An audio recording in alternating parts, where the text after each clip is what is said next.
Le fils de ma sœur a craché dans mon assiette pendant le dîner et a dit « Papa dit que tu le mérites ». Tout le monde a ri. Je me suis levée tranquillement et je suis partie. Cette nuit-là, maman m'a envoyé un message « Ne nous contacte plus ». Mon frère a réagi avec un pouce levé. J'ai répondu « Compris ». Le prélèvement automatique du crédit immobilier se termine demain. À 23h42, le chat a explosé. J'ai failli renverser la maudite table. Jamais de ma vie je n'avais été autant tentée de faire une scène. Ce n'était pas seulement le crachat, cependant.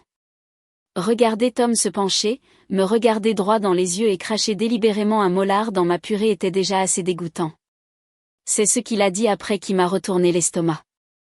Papa dit, tu le mérites. Je me suis levée. Ma chaise a raclé le sol. Pendant une seconde, j'ai eu l'impression de ne plus être dans mon corps. Qu'il ait 10 ans ou non, ce gamin savait ce qu'il faisait. Il savait exactement ce que ces mots signifiaient. Et la façon dont il l'a dit, fièrement et fort, comme si c'était une blague de famille dont je n'étais pas au courant, m'a donné envie de dire quelque chose qui aurait réduit en cendres tous les ponts dans cette pièce. Mais je ne l'ai pas fait. Je me suis rassise complètement. Mes mains tremblaient. Non pas parce que j'avais peur, mais parce que j'étais furieuse. Sophie a levé les yeux juste assez longtemps pour me sourire avec suffisance avant de retourner faire défiler son téléphone. Marc mâchait encore, manifestement indifférent. Ma mère, de l'autre côté de la table, n'a même pas cligné des yeux. Elle a coupé son pain de viande comme si rien ne s'était passé. Comme si un crachat dans une assiette n'était qu'un mardi comme les autres. Puis Sophie a ri bruyamment. Tom a suivi, riant comme si c'était la chose la plus drôle qu'il ait jamais vue. Marc s'est essuyé la bouche et a marmonné quelque chose à propos de « ce bon vieux Tom ». Les lèvres de ma mère se sont légèrement retroussées en un sourire. Personne n'a dit que c'était mal. Personne ne m'a demandé si j'allais bien. J'ai réalisé à ce moment-là que je n'étais pas en colère contre Tom. Pas vraiment. J'étais en colère contre eux de l'avoir créé, de l'avoir façonné à leur image, et de s'attendre à ce que je continue à me présenter comme si rien de tout cela n'était jamais arrivé, comme si j'étais l'idiote de rester silencieuse pendant qu'ils me traitaient comme un distributeur automatique ambulant avec une cible émotionnelle en prime. Je me suis levée à nouveau, calmement cette fois. J'ai pris mon sac à main, laissé mes chaussures près de la porte, suis sortie sans un mot, suis montée dans ma voiture et suis rentrée pieds nus à mon appartement. Quand je suis rentrée, je n'ai pas pleuré. Je n'ai appelé personne. J'ai juste allumé la bouilloire et je me suis assise là, silencieuse, à digérer. Puis j'ai ouvert mon ordinateur portable et je suis allée sur mon tableau de bord bancaire. Mon nom était lié au compte de crédit immobilier de maman. Je couvrais les manques depuis 1 an et demi. Discrètement, automatiquement chaque mois, Sophie avait toujours supposé que j'allais bien et me culpabilisait de payer des choses qu'elle ne pouvait pas se permettre à ce moment-là. Marc avait emprunté de l'argent que je savais ne jamais revoir. Et d'une certaine manière, même s'ils avaient plus de soutien, plus d'éloges et plus d'amour en grandissant, c'était moi qui devais me sacrifier. À 21h12, mon téléphone a vibré. Maman, ne nous contacte plus. Pas d'explication, pas de contexte, juste ça. J'ai fixé le message pendant 1 minute entière. Puis j'ai répondu, compris. Le prélèvement automatique du crédit immobilier se termine demain. J'ai regardé le chat se taire. Puis à 23h42, il a explosé. D'abord Sophie, de quoi tu parles? Puis Marc, tu plaisantes, n'est-ce pas? Puis maman, ne sois pas mesquine, Claire. Puis un autre message d'elle, tu es dramatique. Puis Sophie à nouveau, tu vas sérieusement mettre ta propre mère dans l'embarras? Puis Tom a envoyé un emoji qui rit. Puis un qui pleure. Puis un pouce baissé et puis Marc à nouveau, pouce levé. Je n'ai pas répondu. J'ai éteint mon téléphone et je suis allée me coucher. À 7h03 le lendemain matin, on a frappé à ma porte. C'était Camille, ma cousine. Elle tenait un café dans une main et un sac de pain aux graines dans l'autre. Elle n'a pas attendu d'invitation. Elle est entrée, a posé les pains sur mon comptoir et a souri. Il était temps, a-t-elle dit. Je n'ai rien dit. J'ai juste versé 2 tasses de café et je me suis assise en face d'elle. Elle avait raison. J'aurais dû faire ça il y a des années. Camille n'a pas demandé ce qui s'était passé quand elle est entrée. Elle m'a juste tendu le café et a dit, il était temps. Nous nous sommes assises à ma table de cuisine pendant que les pains refroidissaient entre nous. Pendant un moment, aucune de nous n'a dit grand-chose. Puis elle a ouvert son ordinateur portable, m'a regardé et a dit, bon, il est temps de faire le ménage. Elle le pensait au sens propre et financier.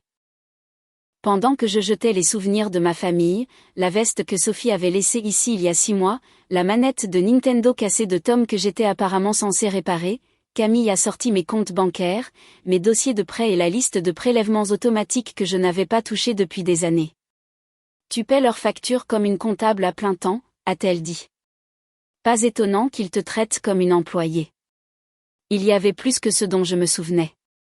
Mon nom était toujours lié à l'abonnement Internet de maman, au dentiste de Sophie d'il y a 2 ans, et même au compte Disney+ de la famille.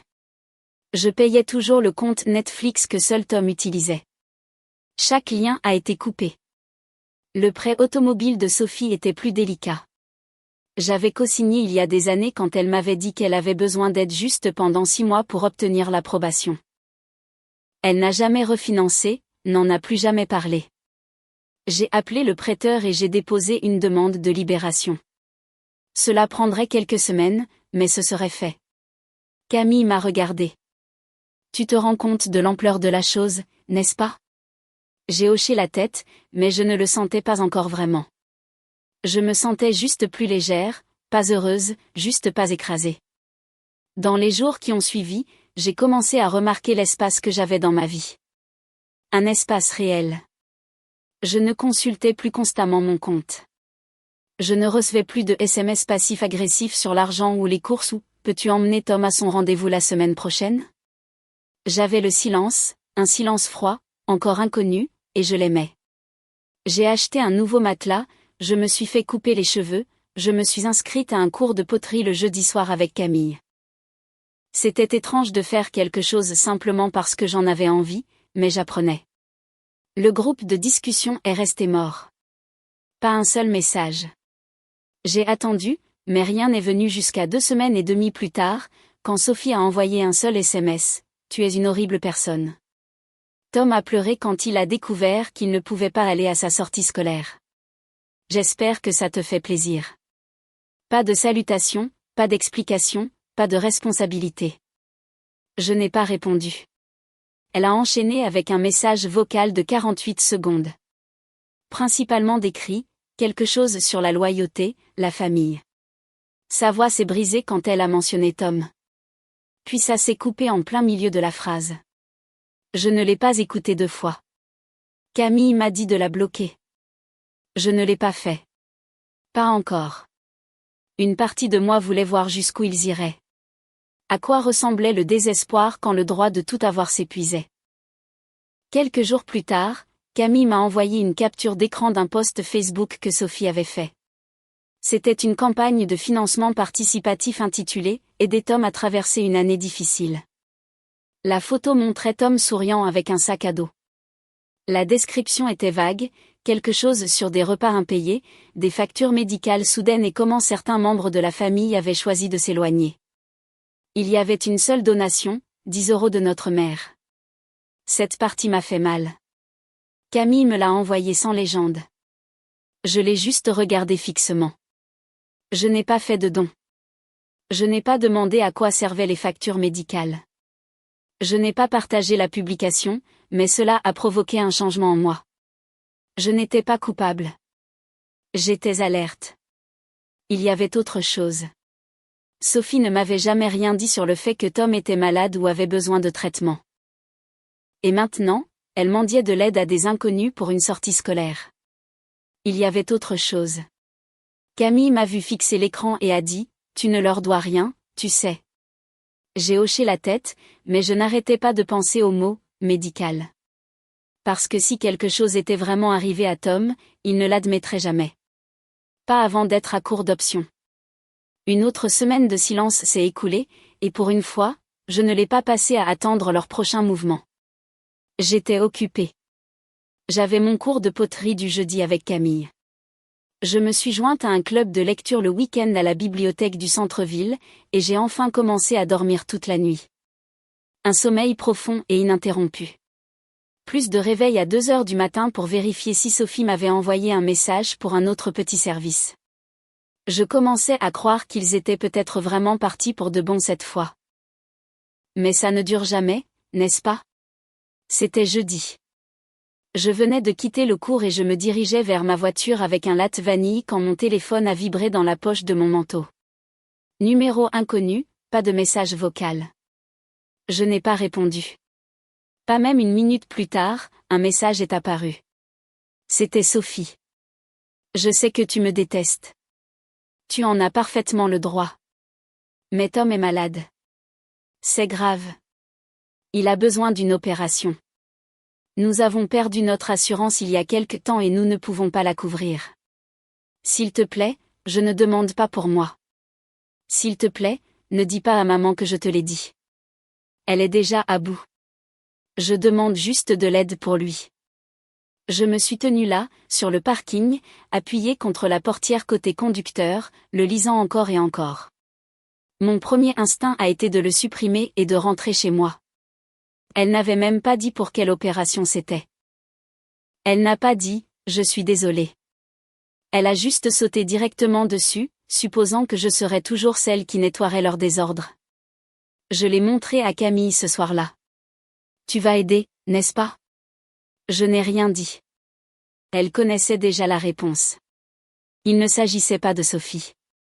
Il s'agissait du gamin. Malgré toutes les choses horribles qu'il m'avait faites et dites, il avait 10 ans. Il était le reflet de ceux qu'il avait élevés et qu'il avait laissé penser que cracher dans la nourriture de quelqu'un était drôle. J'ai ressorti mes finances. J'avais réussi à économiser un peu depuis que je les avais coupées. Pas beaucoup, mais assez. J'ai fait les calculs, j'ai regardé les factures à venir et je me suis posé une question. Aider Tom m'empêcherait-il de dormir? Si je ne le faisais pas, j'ai envoyé un message à Sophie. Je paierai 40%. Ni plus, ni moins. Cela va directement à l'hôpital. Pas à toi. Elle n'a pas répondu tout de suite. 3 heures se sont écoulées. J'étais déjà au lit quand elle a finalement répondu. Tu es sérieuse? Puis un autre. Merci. Je le pense vraiment. Merci. Le lendemain matin, j'ai appelé la clinique qu'elle avait mentionnée dans le message. J'ai demandé le service de facturation. Je ne leur ai pas dit qui j'étais au début, j'ai juste demandé quel était le processus pour contribuer à l'opération d'un patient. Ils m'ont expliqué. Tom était au programme, et oui, il avait besoin d'un acompte avant la semaine suivante pour réserver sa place. J'ai payé exactement 40%. J'ai obtenu un reçu, j'ai raccroché. 3 heures plus tard, mon téléphone a sonné. Le nom de ma mère s'est illuminé sur l'écran. Je n'ai pas décroché. Elle a laissé un message vocal. J'ai entendu ce que tu as fait pour Tom. Je voulais juste te remercier. Je suppose que je me suis trompée sur certaines choses. C'était tout. Pas d'excuses, mais presque. Le plus proche que j'obtiendrai jamais, probablement. Je n'ai pas rappelé. Pas encore. Les jours suivants ont été calmes à nouveau, mais pas de la manière froide et punitive qu'ils avaient été auparavant. Plutôt comme si quelque chose se calmait. Puis le samedi après-midi, je suis rentrée chez moi et j'ai trouvé un colis sur le pas de ma porte. Pas d'adresse de retour, juste mon nom écrit proprement au marqueur noir. À l'intérieur se trouvait une boîte en carton remplie de vieux albums photos. Pas des tirages numériques, de vraies photos. Certaines jaunies sur les bords. Je les ai feuilletées lentement, assise en tailleur sur le sol. Des photos de moi à l'école primaire, des matins de Noël, mon premier vélo, mon 7e anniversaire. Sophie était sur presque toutes. Nous avions l'air heureux. Nous avions l'air d'étrangers. Niché entre 2 albums se trouvait un morceau de papier de cahier plié. Écrit à la main. Tu ne méritais pas la façon dont nous t'avons traité. J'avais tort. Nous avions tort. Je suis désolée. Pas de nom, mais j'ai reconnu l'écriture. Une partie de maman, une partie de Sophie. Je suis restée assise à le regarder longtemps. Je ne savais pas ce que j'étais censée ressentir. Soulagement, validation, paix. Ce n'était rien de tout cela, mais c'était quelque chose, un début. Pendant un certain temps, je n'ai pas touché la boîte de photos. Je l'ai glissée sur l'étagère du placard du couloir comme si elle risquait de fuir si je la laissais à l'air libre. La note est restée pliée à l'intérieur d'un livre que je ne lisais plus. Je n'étais pas prête à fouiller dans de vieux souvenirs ou des excuses inachevées. Pas quand je ne savais toujours pas si tout cela était réel. Puis 2 semaines se sont écoulées sans un mot. Et juste au moment où je commençais à penser que l'histoire était finie, j'ai reçu un SMS de ma mère. Dîner, dimanche, juste nous. Viens s'il te plaît. Camille a été immédiatement méfiante. Elle cuisine ou elle te tend un piège? Je ne savais pas, mais j'y suis allée. Non pas parce que je lui faisais confiance, mais parce que je devais voir par moi-même si quelque chose avait réellement changé. Je n'ai rien dit à Camille avant d'être garée devant la maison. Elle a menacé de venir me chercher si je ne lui envoyais pas un SMS toutes les heures. C'était calme quand je me suis approchée. Lumière du porche allumée, pas de cris à l'intérieur, pas de télévision hurlante. Pendant un instant, j'ai cru qu'elle avait peut-être oublié de m'inviter jusqu'à ce que je sente quelque chose que je n'avais pas senti depuis des années. De la tarte aux pommes faite maison. Je suis entrée et elle était là, dans la cuisine, tablier mis, les yeux rouges. Quelque chose brûlait. Pas la tarte, autre chose. J'ai suivi l'odeur et j'ai vu le verre de vin cassé près de l'évier. Des éclats éparpillés sur le sol et le comptoir. Sa main était enveloppée dans une serviette déjà tachée de sombre. Elle a essayé d'agir comme si ce n'était rien. A dit qu'elle l'avait laissé tomber plus tôt, avait oublié de le nettoyer. Je l'ai nettoyé pour elle. J'ai rincé la coupure, j'ai bandé sa main. Nous n'avons pas beaucoup parlé. Pas à ce moment-là. Elle s'est finalement assise à la table de la cuisine pendant que je finissais de servir la nourriture. Pain de viande, haricots verts. Pas sophistiqué, mais familier. Quand nous avons commencé à manger, elle n'a rien dit sur Sophie. Rien sur Tom. Pas même sur l'argent. Elle m'a juste posé une question, es-tu heureuse? Ça m'a frappé plus fort que prévu. Je lui ai dit que oui. Et c'était la première fois que je le disais sans avoir besoin que quelqu'un d'autre le croie. Je payais mes factures. Je dormais la nuit. Je me réveillais sans angoisse. C'était suffisant. Puis elle m'a dit quelque chose que je n'aurais jamais cru entendre d'elle, je n'ai pas été juste avec toi. Je te voyais comme quelqu'un qui pouvait tout supporter. Alors je t'ai tout donné à porter. Elle n'a pas pleuré. Elle n'a pas supplié. Elle est restée assise là, sa main bandée et une assiette à moitié finie, l'air plus petite que dans mes souvenirs. Nous ne nous sommes pas serrés dans les bras. Je ne suis pas restée longtemps. Quand elle m'a demandé si je voulais voir Tom, j'ai dit non. C'était la première fois que je lui disais non sans me préparer à ce qui allait suivre. Elle a juste hoché la tête. Pas de colère, pas de culpabilisation. Je suis partie avant le dessert. 3 jours plus tard, Sophie a envoyé un SMS. Il veut te voir. Il t'a écrit quelque chose. Je sais que tu ne nous dois rien, mais j'essaie.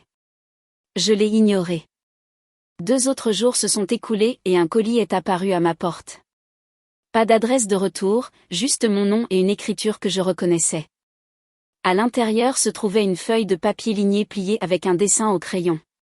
Moi et Tom sur un banc de parc. Je ressemblais à une patate avec des cheveux, mais c'était clairement moi. En dessous, en lettres épaisses et désordonnées, désolé d'avoir été méchant. Merci de m'avoir aidé à ne pas mourir. Amour, Tom. Je suis restée assise sur le sol longtemps, tenant ce morceau de papier. C'était ridicule. C'était parfait. Cette nuit-là, j'ai écrit une courte note et je l'ai renvoyée par la poste. Merci pour ton dessin. Je suis contente que tu ailles bien. Pas de smiley, pas de promesse, juste la vérité. 3 jours plus tard, on a frappé à ma porte. C'était Sophie. Je ne l'avais pas vue en personne depuis la nuit où Tom avait craché dans ma nourriture. Elle avait l'air complètement différente. Pas de maquillage, les cheveux attachés en une queue de cheval lâche. Elle ne portait pas les bottes de créateur qu'elle avait l'habitude d'arborer. Et pour la première fois depuis des années, ses mains étaient vides, à l'exception d'une seule chose, sa bague de mariage. Je n'ai rien dit, j'ai juste ouvert la porte moustiquaire et j'ai attendu. Elle l'a tenue entre ses doigts. Je la vends. J'aurais dû le faire il y a longtemps. Je dois arrêter de prétendre que j'ai tout compris. Ce n'est pas le cas. Elle a dégluti difficilement, puis m'a regardé. Avant de faire ça, j'avais juste besoin de le dire. Je suis désolée, Claire, pour tout. Pour la façon dont je t'ai traitée, pour Tom, pour toutes les fois où j'ai laissé maman le faire aussi. Je n'ai rien dit tout de suite. Je n'avais pas besoin de le faire. Puis elle a ajouté, et cela m'a prise au dépourvu, par la maman. Elle pense à vendre la maison, à déménager plus près de toi. Elle dit qu'elle veut repartir à zéro. J'ai cligné des yeux. Cela ne faisait pas partie du plan, pas partie de la moindre version de cette histoire que j'avais jamais imaginée. Elle a fouillé dans sa poche et m'a tendu une petite enveloppe. À l'intérieur se trouvait un chèque.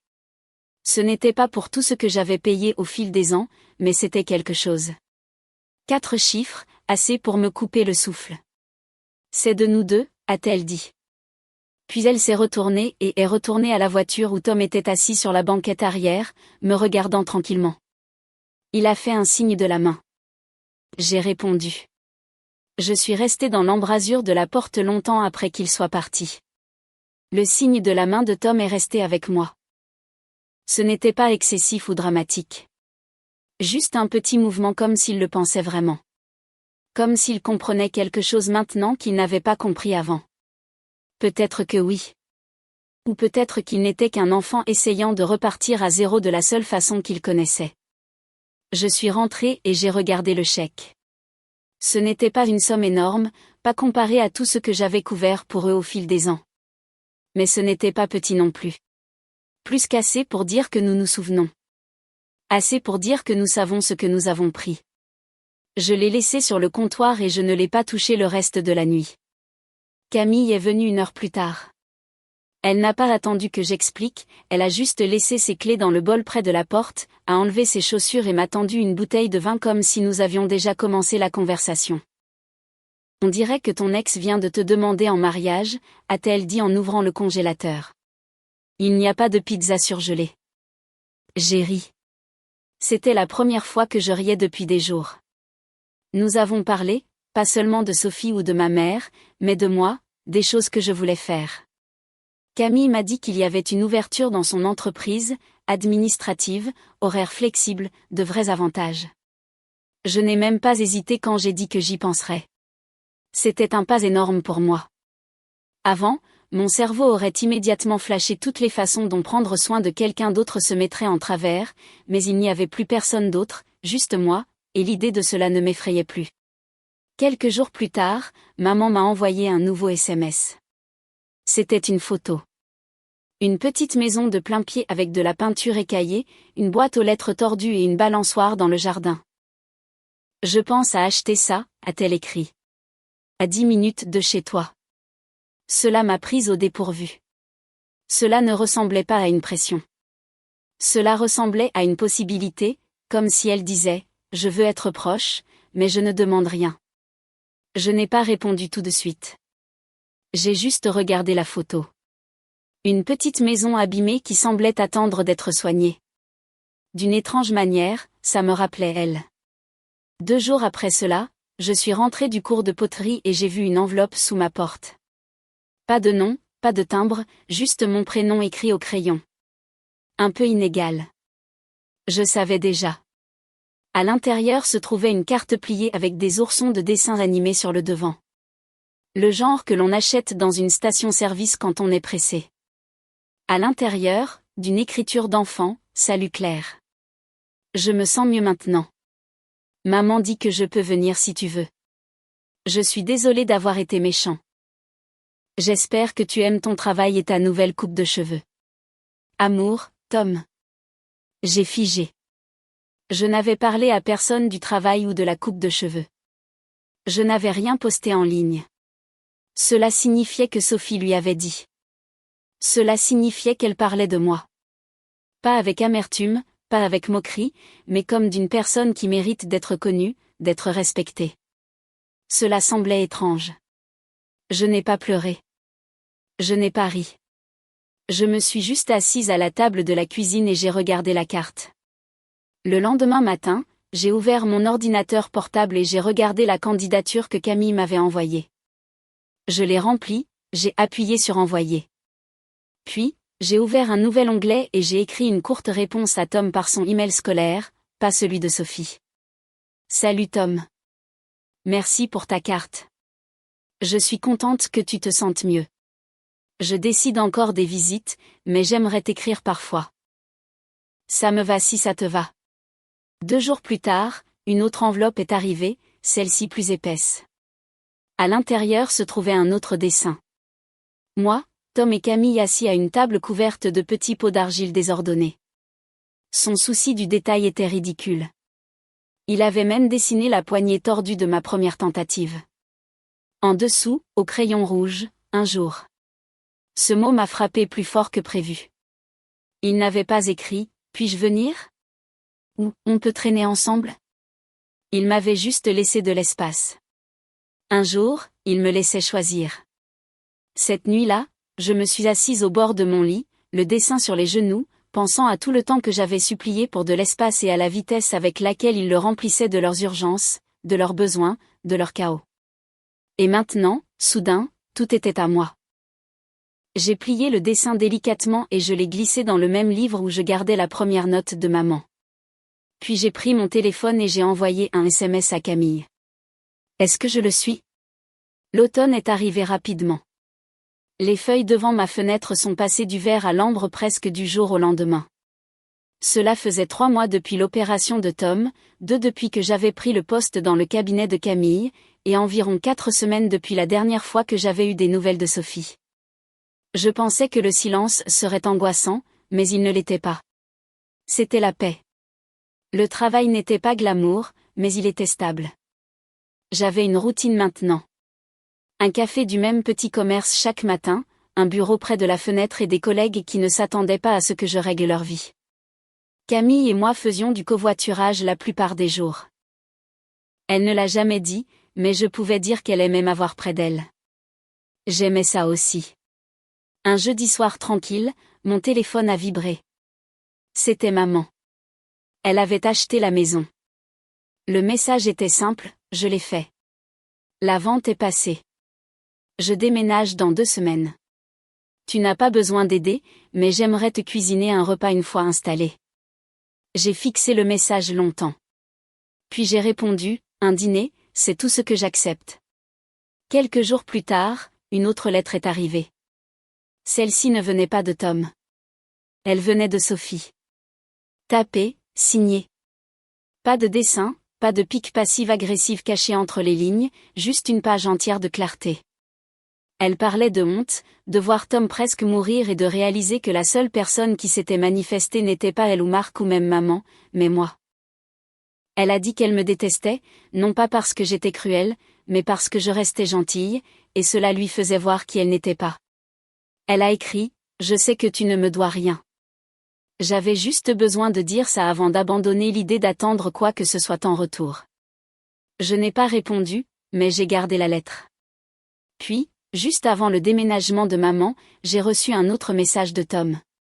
Salut Claire. Maman dit que je peux t'inviter à quelque chose. On fait un dîner de famille. Un vrai.